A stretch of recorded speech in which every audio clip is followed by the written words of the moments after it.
바른신화 바른교리의 두 번째 시간이자 12신조의 두 번째 시간입니다. 오늘은 12신조의 12번째 조항에 대하여 말씀드리고자 합니다. 왜 맨 마지막 조항을 먼저 말씀드리느냐 하면은 그럴 만한 사연이 있기 때문입니다. 지난해 초 가까운 친구들과 만나 이야기하는 가운데 한 친구가 12신조에서 지옥에 관한 부분이 삭제되었다는 말을 들은 적이 있다 하였습니다.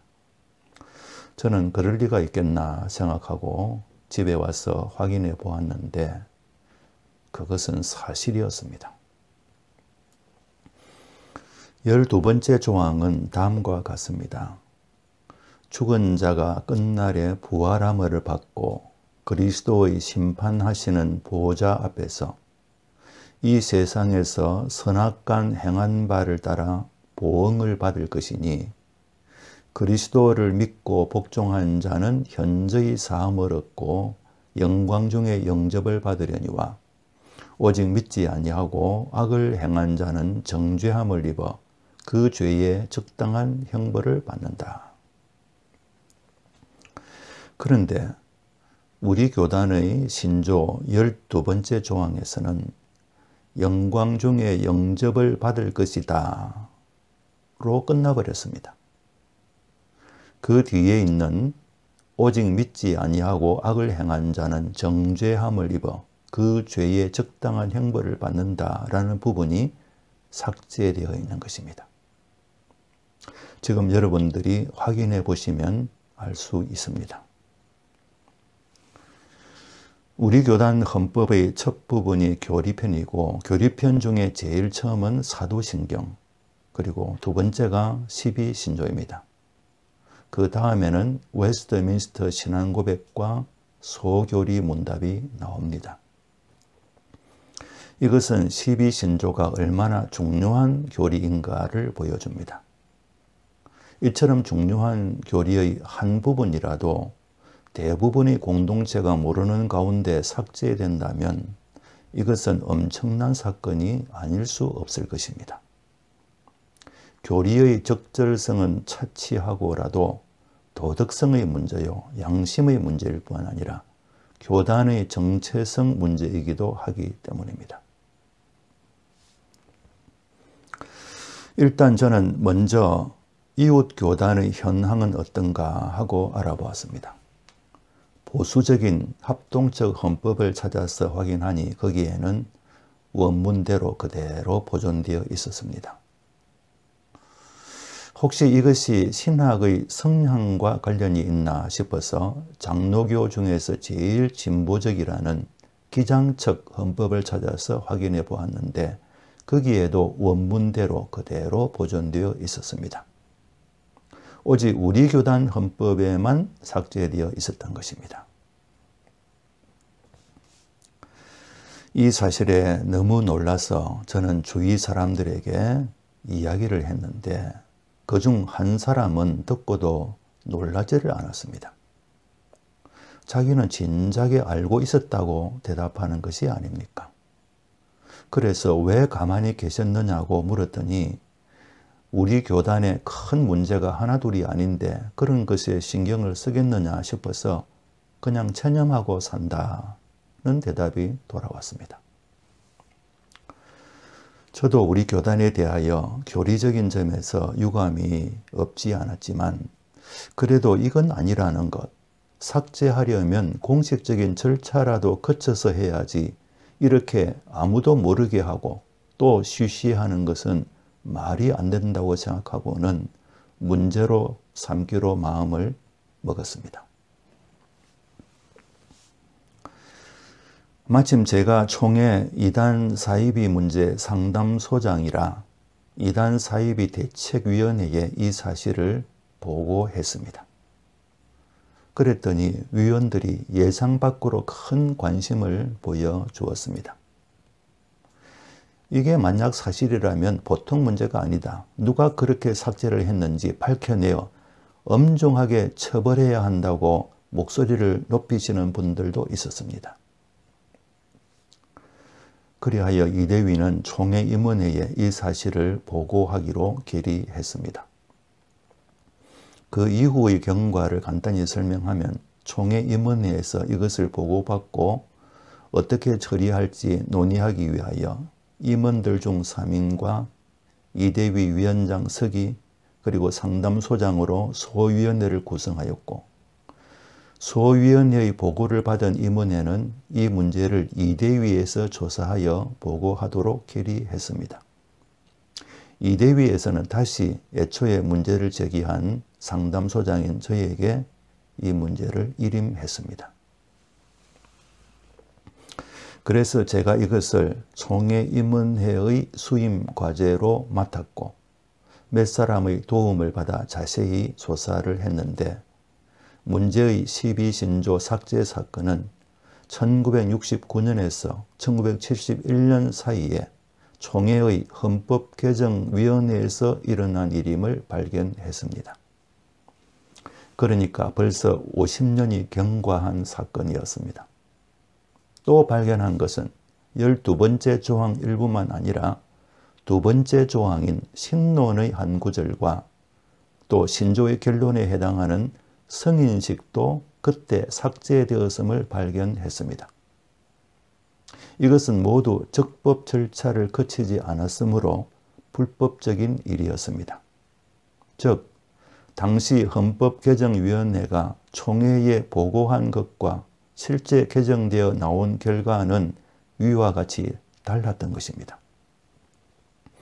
당시의 헌법개정위원회는 12신조에 관하여 서론만 간략하게 줄이는 것 외에 다른 제안이 없었고 총회는 서론을 간략하게 줄이는 것과 자구를 현대적으로 수정하는 것만을 허락하였습니다. 그런데 헌법개정위원회는 자구 수정을 넘어서 위에 말씀드린 것과 같이 세 가지를 삭제해버린 것입니다. 이것은 당시 헌법개정위원들에게만 책임을 물을 일도 아니었습니다. 물론 그들이 1차적인 책임이 있지만 당시의 모든 총대들에게도 책임이 없다고 할 수 없을 것입니다. 총회에 보고된 대로 제대로 개정되었는지를 살펴보았어야 하기 때문입니다. 아무튼 우리 교단이 총체적으로 교리에 대하여 이렇게 무신경했다는 것을 아무도 부인하지 못할 것입니다. 12신조의 12번째 조항은 소위 종말론 또는 심판론인데 삭제된 부분은 믿지 않는 자의 형벌에 관한 부분입니다. 하필이면 그 부분이 삭제되어 있다는 것은 성경의 권위를 경시하는 현대의 신학 경향과 관련이 있지 않을까 의심이 되었습니다. 18세기 계몽주의 시대 이후로 신학의 세계에도 성경의 절대적 권위를 배격하고 그 자리에 인간의 이성으로 대체하는 경향이 생겼습니다.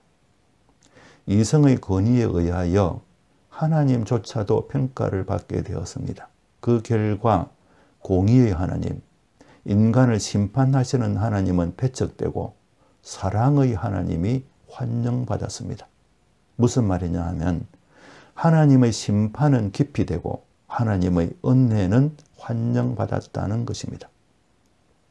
사람이 원하는 것은 강조되고 사람이 꺼려하는 것은 약화되었습니다. 사랑, 화해, 희망, 천국 이런 것들은 환영받고 심판, 회개, 형벌, 지옥 이런 것들은 깊이 되었습니다. 12번째 조항은 심판을 말하고 특히 형벌을 말하고 있는데 바로 그 부분을 우리 교단이 50년 전에 삭제해버린 것입니다. 20세기의 매우 존경받는 복음주의 신학자요 목회자인 로이드 존슨은 심판론을 강조하면서 심판을 알아야만 다른 교리들도 제대로 알려지게 된다라고 말했는데 저는 그의 견해에 전적으로 동의합니다.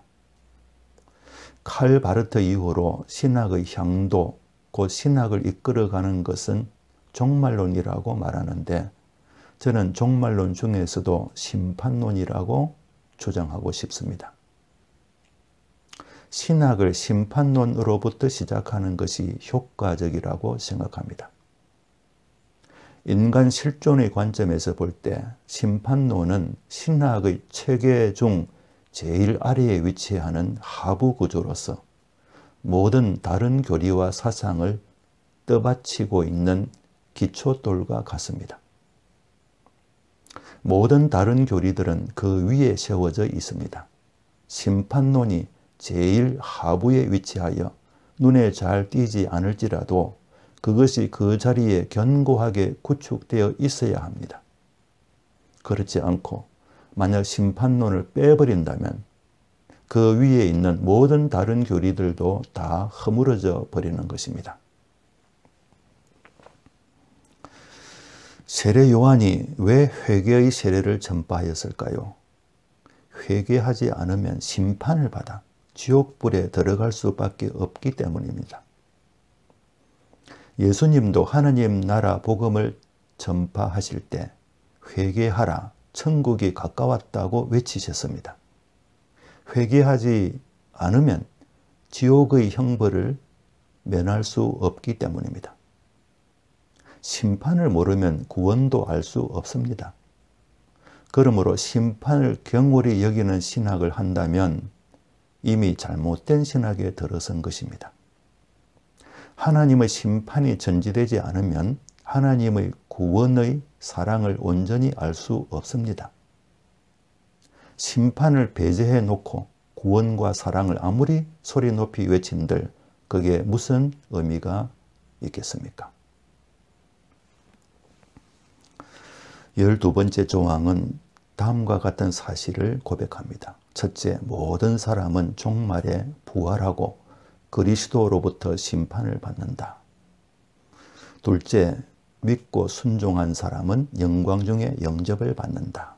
셋째, 믿지 아니한 사람, 악을 행하는 사람은 정죄함을 입어 합당한 형벌을 받는다라는 것입니다. 믿는 자는 영생을, 안 믿는 자는 영벌을 받는 이것은 성경적인 근거가 명백하며 특히 예수님이 강조해서 가르치셨습니다. 그러므로 이것을 부정하면 안 됩니다. 19세기에 나타난 대표적인 이단인 여호와의 정의는 원래 지옥을 부정하는 데서 출발했습니다. 그들의 초대 회장인 러셀은 지옥의 공포에 시달리다가 어느 날 성경 연구를 통해서 지옥이 없다 하는 해석에 이르게 되었고 그 해석에 동조하는 사람들이 모여서 여호와의 정인 그룹이 형성된 것입니다. 그가 지옥의 공포를 느낀 것은 하나님의 은혜였습니다. 그때 성경대로 철저히 회개하면 예수님을 구주로 믿어 구원에 이르게 되는 것인데 지옥의 공포에서 벗어나기 위하여 지옥 자체를 없는 것으로 만들어 버렸으니 참으로 안타까운 일이었다고 말하지 않을 수 없습니다.